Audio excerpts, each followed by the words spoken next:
This here.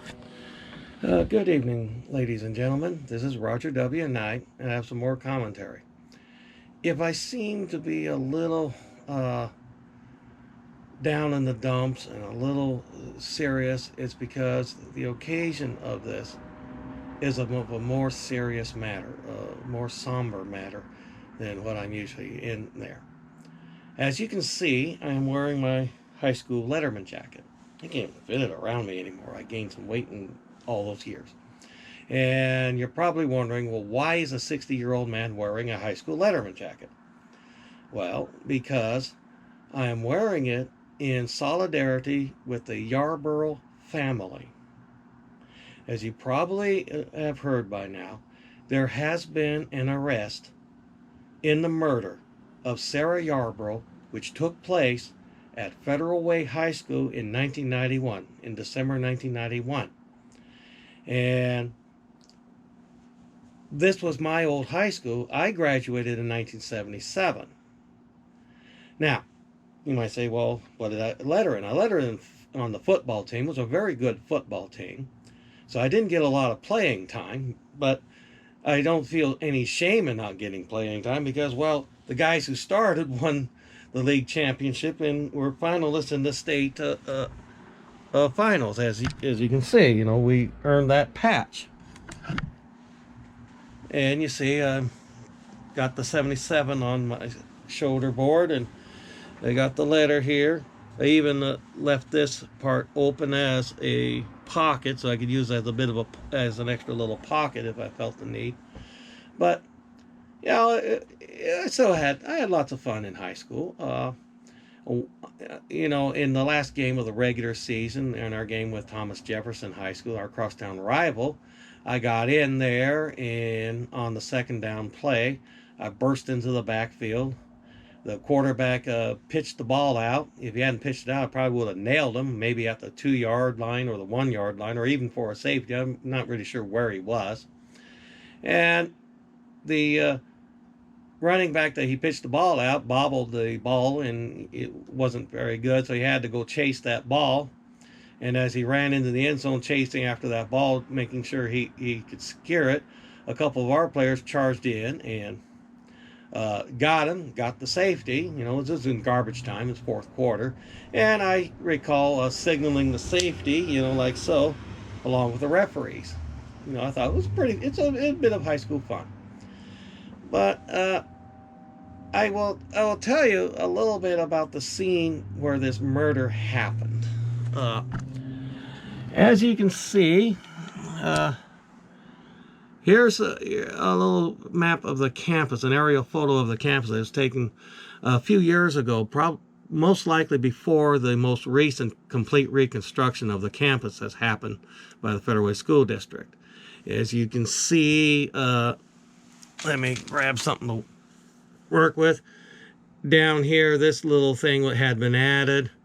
You see, this part was there when I was in high school. Here's the old facade that dates from the 1930s. The courtyard in front of the cafeteria apparently got filled in with that semicircular structure. You'll still see the old forward thrust swimming pool, the Federal Way swimming pool. There's the old practice field that was the original football field where the Eagles teams in the 1940s and 50s and 60s played.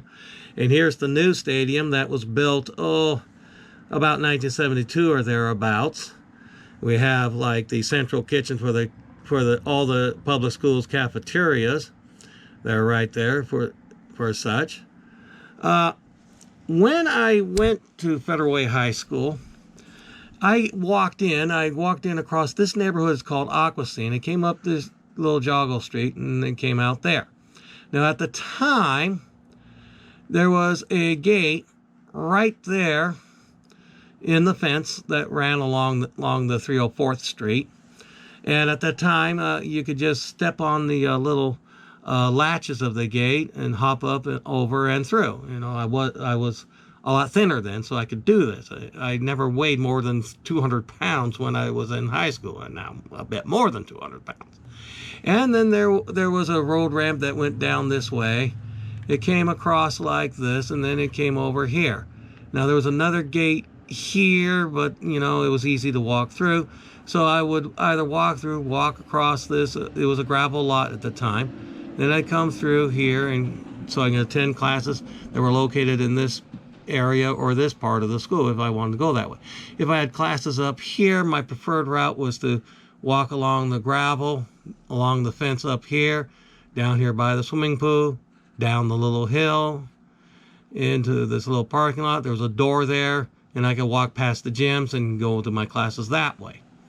So I was very familiar with this route through here. Now, in 1991, some of these tennis courts had been built in, and I don't know if this had been turned into a ball field yet, but you could still go through there and across, around past the tennis courts and past this gate and get into this back parking lot. Where Sarah Yarborough was found, she was found right about here. And at the time, there were more shrubs on this little slopey hill between the where the old field was and the old stands used to be, and then down this low. There was kind of a cliff there, and she was in there, and there were some shrubs and bushes. And then after that, after they found their body, they picked that area completely clean, doing their investigation. And I remember walking past that. This was like a bit more than 14 years after I graduated, but I still walked past that to see it, and I saw the circle cleared out in the shrubs, and it was like clipped right down to the ground. And then since then, the place has been rebuilt. So that's what you see. If you look at my graduation diploma, here's an illustration of the building, and it's the other illustration. You see this little courtyard here where the flagpole is and the entrance doors. You see this building here. We had big movies that we played during school hours if there was a reason to watch movies for our classes. And then here you see the old section that dates from the 1930s, and it's got that institutional looking Federal Way High School grand entrance there from the really old days. And that would be a view of this. This little circular thing hadn't been built yet at the time. Probably was there when Sarah Yarborough was attending the school and then was murdered.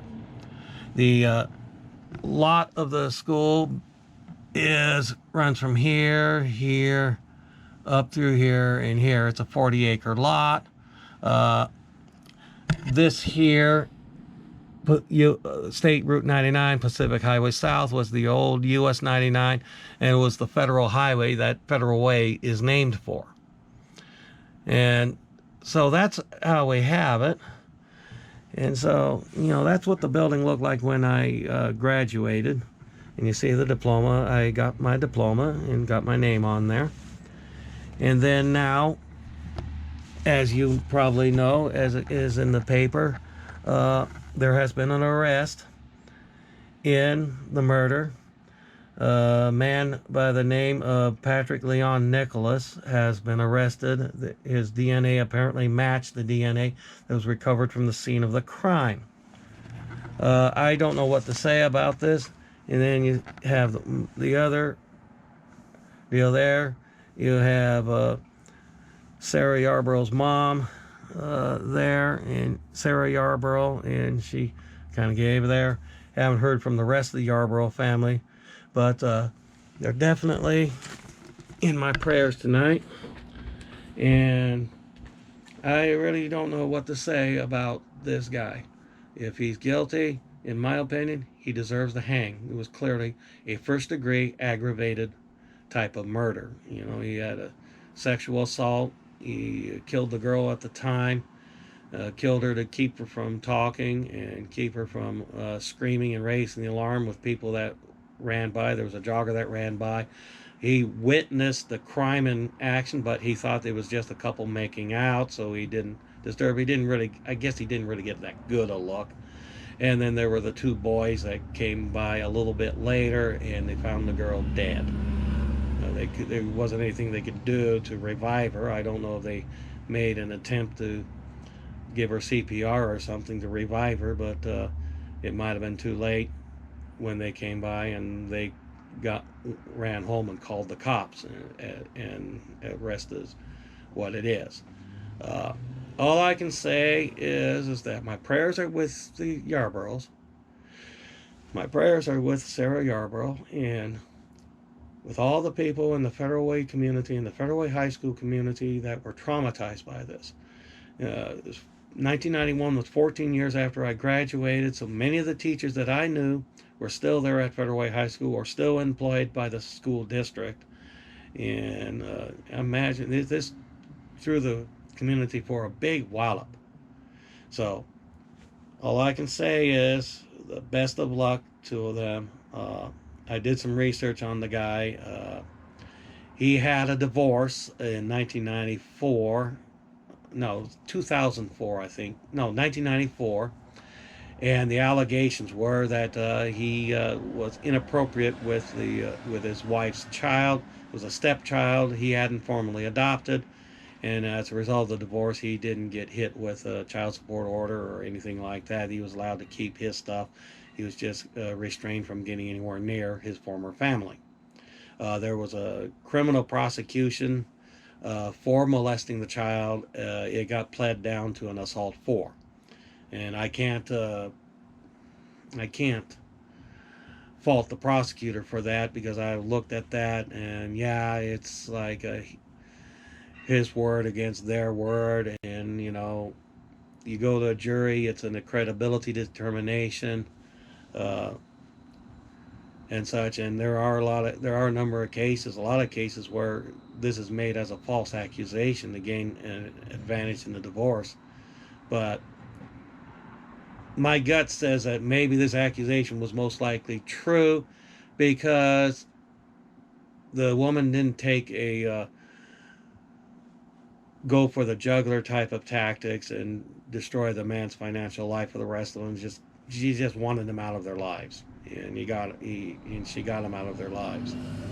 But the thing is that he managed to stay out of trouble all these years, which is why he never showed up on the radar, which is why he got away with this murder for 28 years. And so hopefully they got the right man. The DNA matches. There's not a problem there. And he should spend the rest of his life in prison. All I can say is, well, he's had his adult life. Sarah Yarborough didn't. And it wouldn't bother me if he hung for it. He should hang for this murder. Anyway, this is Roger W. Knight, and have a good evening, and say a prayer for the Yarborough